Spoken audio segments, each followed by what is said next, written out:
Ova tema vas Hrvate će nego zaposliti.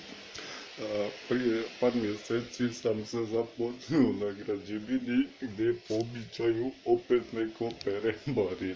Poslije sam se skoro zaposlio u nekom restoranu koji većinu godine ne radi ništa. Tamo opet neko pere pare. Poslije sam se htio zaposliti u Višnjanu gdje neka talijanska tvrtka. Tamo opet neko bere pare. Poslije sam se htio zaposliti u Žbandaju, tamo opet talijanska tvrtka. Opet neko pere pare. Poslije sam se zaposlio privatno kod jednog čovjeka, ako nekog što možda pol života vodio mafiju u Njemačkoj i Švicarskoj.